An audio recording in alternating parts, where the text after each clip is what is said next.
today I am finishing my build of the USS Enterprise 1701E from Star Trek First Contact, Star Trek Nemesis, and Star Trek Insurrection. A very, very fun ship. In my previous video, we built the model, we lit the model, and in this one, we are going to completely finish it, everything from painting it to decaling it, and we'll see a completed model at the end. All right, let's jump right in and light up our ship. This is where we left it in the last video. And as we begin our actual paint job for the ship, we have to deal with some of the lit parts.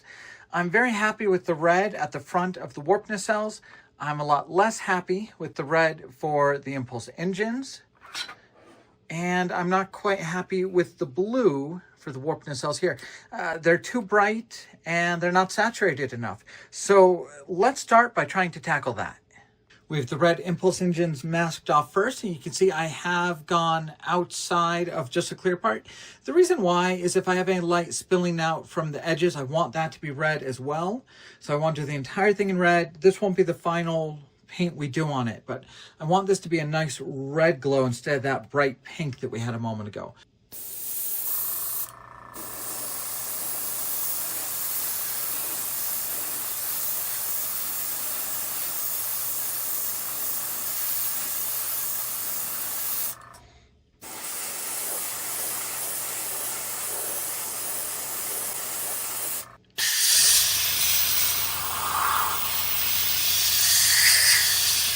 For the nacelles, it's a three-part process to get the color right.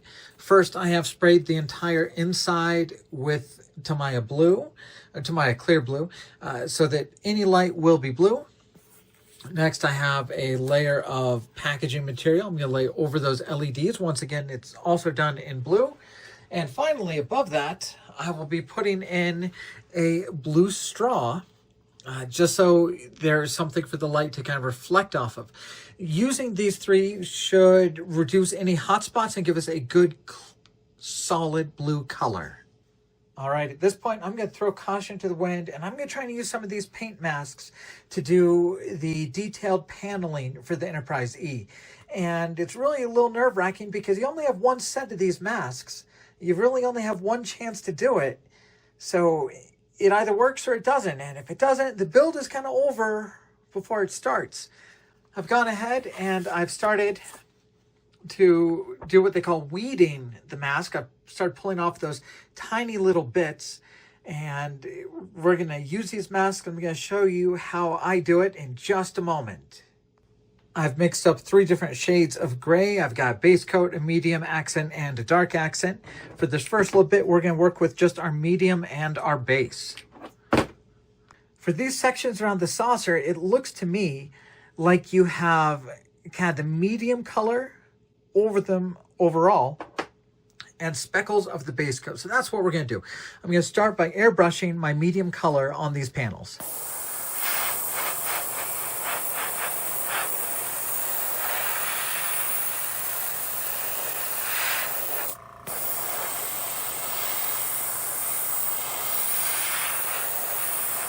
Now I just have to wait and be anxious for a while this paint dries, and then I can come back and do the next step.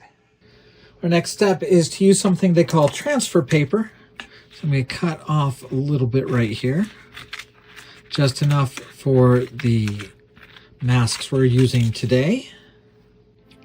It's a clear adhesive film on a nice backing. Sticky side is up right now. And we're going to go ahead and put down our mask.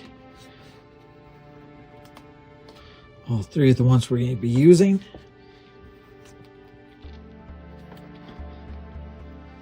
Let's start with our big piece.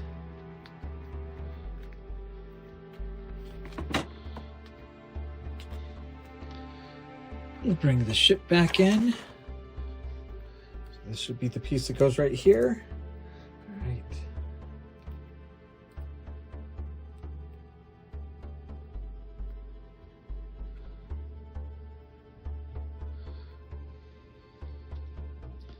Slowly and carefully, we're going to try and roll it off the white paper, leaving it just on the adhesive. And this entire process, I'm going to say it 5 or 6 times, very nerve-wracking. We're trying to get all of those little masks left on that clear adhesive.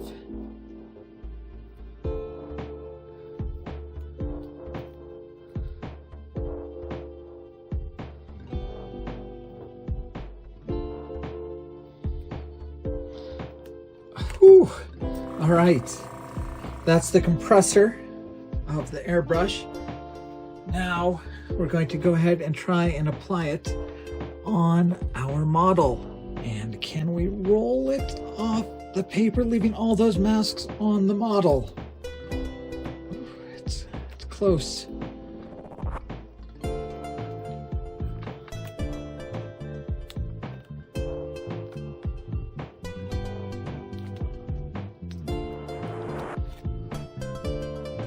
That's 1, we're doing 3. Our final step is going to be to bring this back to our base coat.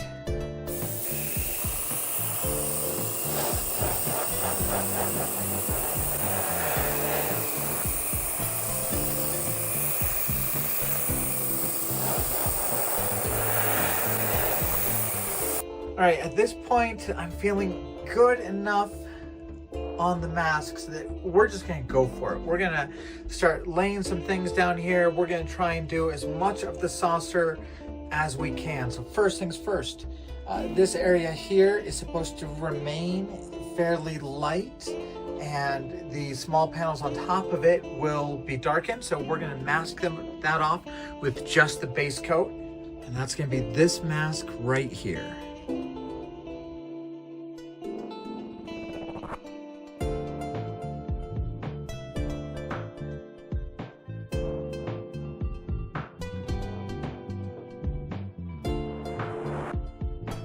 We're going to lay down a little bit of paint, so this part that's not masked, once again, that will be a medium with little bits of light on top. This part that I've masked off here, that will leave the base coat with little bits of medium on top of that. After that, the rest of this is a dark color with little flecks in it. So we're going to do medium in the inserts, and then we're going to do our dark color on the rest of that saucer.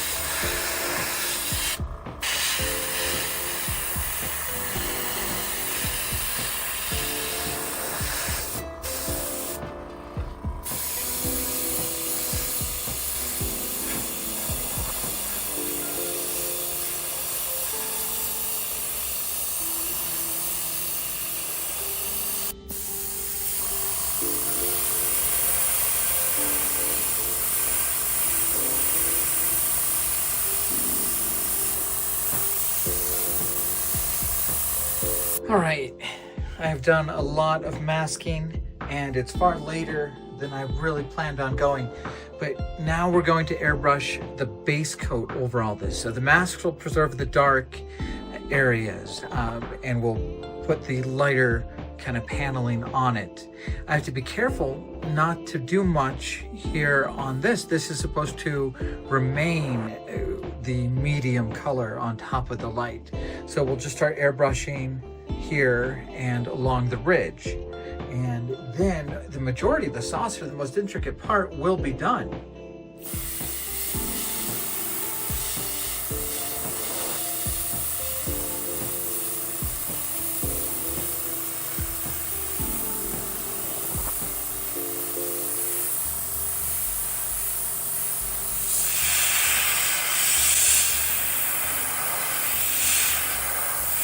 I'll do most of what I do next off camera, but it's going to be time to remove all of these masks and see what we're left with.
After 4 or 5 more sessions handling the ship, here's what it looks like.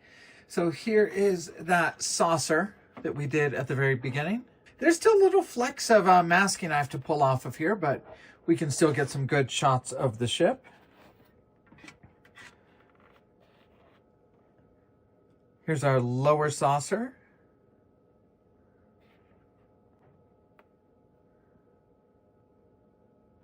Our engineering hull. Now I actually really like how the nacelles and the pylons worked out. A couple different shades there, the light gray and the darker gray. There weren't too many places where the masks layered on colors, but they did layer on 2 different colors on the nacelles, and I think that worked out really well. I think the paneling is turning out really well. What we have to move on to next is painting the actual accents rather than just the paneling. So we're talking about the dark colors that go along here on the nacelle, the accents along the impulse engine. Of course, we have to paint the phasers and some of the accents on the pylons here.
Now we come to the most fun part of the build, and really the entire reason to buy this kit in the translucent white. But this is also a very nerve-wracking part of the build. It's time to start opening up the windows. So of course, in the first video on this kit, we put LEDs inside and we sprayed it white, then black, then silver to block all of that light. Now we're going to scrape away the paint from the windows to let that light shine through. I did a portion in that first video, but now I have to go through and kind of open up windows across the entire ship. So we're just going to use literally a dental pick, and we're going to slowly and carefully just scrape away the paint.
Now the kit comes with red parts for the impulse engines in the front of the nacelle. It comes with blue parts for those long grills across the nacelles, and it comes with orange parts that you're supposed to use for the deflector. Now the deflector dish is more yellow, more gold than it is orange, and this bright traffic cone orange isn't quite right. Even when lit up, it is very, very orange. But there is some color theory that if you actually want to make orange more yellow, you actually use green. So I've taken a test piece here and I've sprayed it with clear green, Tamiya clear green. And when you put light behind it, it actually does look more yellow. In the picture here, I've kind of blown it up and paused it so you can actually see it lit, but it actually looks much more golden than the traffic cone orange that the piece comes in. Now, I actually made a mistake here because I sprayed my green on the ridged side. I should have done it on the smooth side. You can see the green kind of pools a little bit in the ridges. So my advice would be on the clear part, if you can, spray the back with a clear green and leave the front orange. So when you look at it without it lit, it still looks kind of orange, which is better than it looking green. But when the light shines through, you will get a nice golden color. And when you look at the pictures of my ship lit up, you see a very nice color for the deflector. This is how I did it. Clear green over the clear orange part. Now, one thing I love is an oil wash and enamel stain. These used to be made by testers. I stockpiled a few when they started going away, but I actually used them on this build a bit.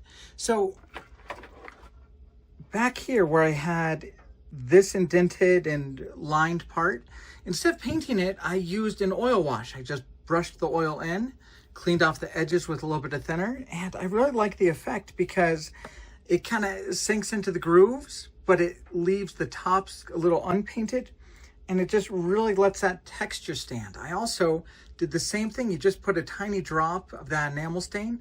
It just, through capillary action, pulls itself into all of the little grooves. And then you can clean any excess off with a little bit of thinner, and you can see it really gives a very nice effect. Instead of just being a solid color, it has a little bit of texture to it. Now, the other thing that we can use this wash for is to darken the windows that aren't going to be lit. So I've turned on the power. I'm going to take a look. And this is a little bit of a messy process, so don't worry too much. It's going to look ugly before we're done. We're just going to make sure to put enough of this wash on the model so that it kind of darkens those windows.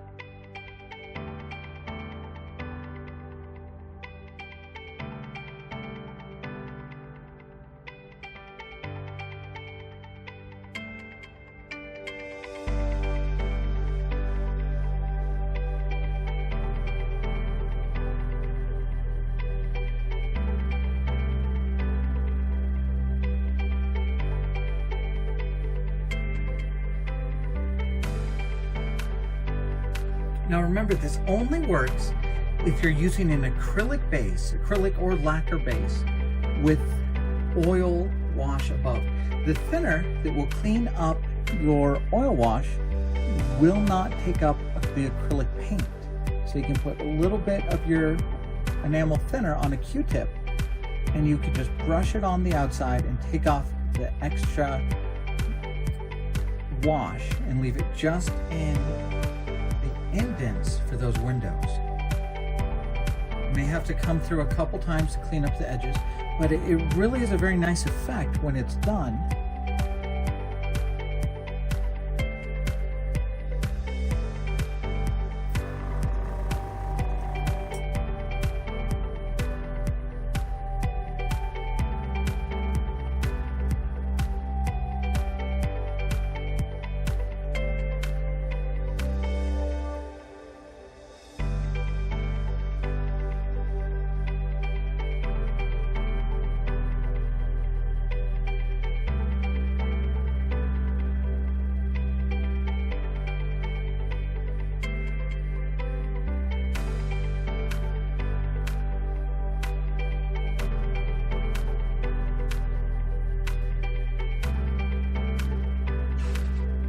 this is what it looks like after being cleaned up. So there are our darkened windows amongst our light windows. And this is it without power. So a very nice effect, very, very easy to do.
And with the decaling done, the ship is done. This is my completed USS Enterprise 11701E, the next generation cruise ship from the movies. I really like this ship. It is, sometimes it's tied with Enterprise Refit as my favorite, but I certainly love it. It is a cool, cool design. So let's take a look at it real quick so we can see everything. So starting with our saucer, you can see the Aztec panels really turned out well. I used the kit decals for a lot of these panels here. The kit decals do just fine. I didn't feel the need to mask those off. But you can see the windows look very good. The lifeboats look good. The paneling looks good. The best thing I can say about using paint masks is you really get to dial in the colors that you want. So the contrasting schemes here of my medium gray with light, my light with medium gray on top, and my dark gray with medium inserts on it, I think all of that worked out really well, and I think it blends well with the kit decals. I think those look fantastic. Here is the paneling along the engineering hull, and you can see how well that wash works on the windows that you don't light up. It makes a very nice pattern of unlit windows and lit windows. And here we go. There is that nice nacelle. The nacelles, very happy with how the paint masks worked on those. And one thing I think is nice is just how blue and red everything looks even when it's not lit. Paneling across the back of the ship. We're getting close here and you can see how well that wash works on the pylons and the bit of the nacelle there. Little green nav light on this side, red on this side. The clear kit means you can kind of drill a little hole here and you'll get a little light here. So I drilled little bits there so you can have little nav light. There are some things that bug me about the kit itself. One thing kind of drove me nuts, and it hasn't bothered me on previous builds. I mean, of course, you know, the deflector is not supposed to be round. It's supposed to be squared off in the production. But I'll show you something that bothers me a little. Pulling out my Voyager model for a moment. What's on the edge of the saucers is reaction control system thrusters, RCS thrusters, and they're supposed to wrap around the edge of the saucer. So it can fire up, it can fire to the side, it can fire down, and it can maneuver the ship. So that's the way it's supposed to look. when they built this model, they're able to mold the detail on the top. This ridge here is actually the bottom of the top saucer piece, so it can't have any detail the way they molded it. So they put the bottom of the RCS thruster on the inside piece. So instead of it kind of wrapping around, it's insert by quite a bit here. And you lose the effect of it wrapping around like it does on the other models.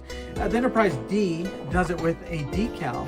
So on this time when I built it, I couldn't even really get myself to paint it yellow here. It just looks too wrong to have it yellow, have a big gap, have another yellow bit right there. So, you know, I'm perfectly happy with the RCS thrusters up on top.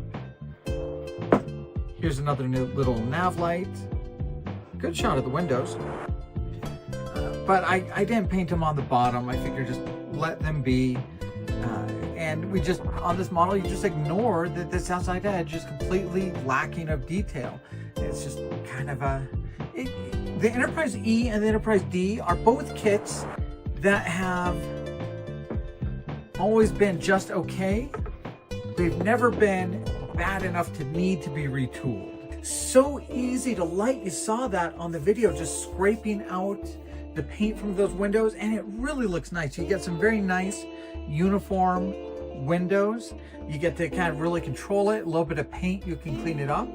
And you can do things like just clearing off a little more paint for those nav lights. You can see that yellow one right there in the middle. There's my red one. Get a little bit of a warp crystal glow there.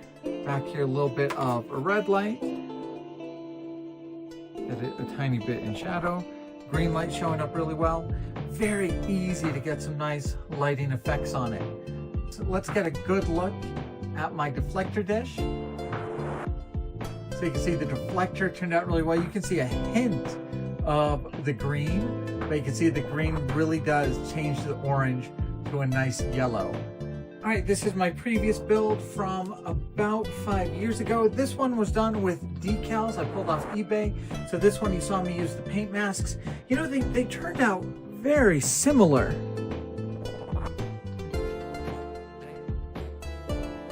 I think I like the one I did with the paint masks. Just able to dial in the color a little bit more. Both very, very serviceable, very similar. I think the pylons on the one I paint masked were much better. So I missed a few of the red decals down the spine on the previous build. Overall, I think I'm happy with both of these models. They both turned out very well. Now, if I bring in one more model, here is my Enterprise D model. Now this one, once again, I used official kit decals. This one might be a really interesting one to redo with paint masks. You know, I see a few things. I didn't darken the unlit windows with a wash like I did with this one, and I think you can really tell it makes a difference. You just lose a little something when you don't have all of those windows indicated. I mean, having a few that aren't lit is good, but you lose them in that paint job. And boy, I'm really thinking if I did this one with paint masks and I really dialed in the colors, I like how this paneling turned out a lot more than this paneling. I'm fine with that. I'm fine with these two on the shelf, but I feel that I could get a big upgrade if I painted the panels on this one like I have on my other build and like I have on this build. But Enterprise D, that is a classic ship, and boy, it dwarfs. It really dwarfs the Enterprise E. Well, that is my Enterprise E build for 2026. Do I think I really improved leaps and bounds over my one a few years ago? Not really. They look about the same, but I had fun doing it. It's one of my favorite ships, and you know, this is a hobby, it's a pastime. It was something I enjoyed doing over the past month, and I think I've got a very, very serviceable build out of it, one I'm happy to have on my shelf. One crazy thing, on my last one, I've told you that I messed up the pylon getting it close to a soldering iron. One of the last days I was working on this, when I was gluing on this nacelle, somehow I cracked the clear piece. Same nacelle. So my other one has a little warp right here. This one has a crack on the clear part. So somehow I'm cursed. And somehow I keep having some sort of damage to that one right nacelle. You know, maybe I just need to build one more time. So thank you guys for following the build. I hope it was interesting. Hopefully it showed you guys what you can do with some of these Star Trek models. I'm going to throw up a few more pictures of it on the screen here, but I'll be back soon. Thank you guys for following the channel.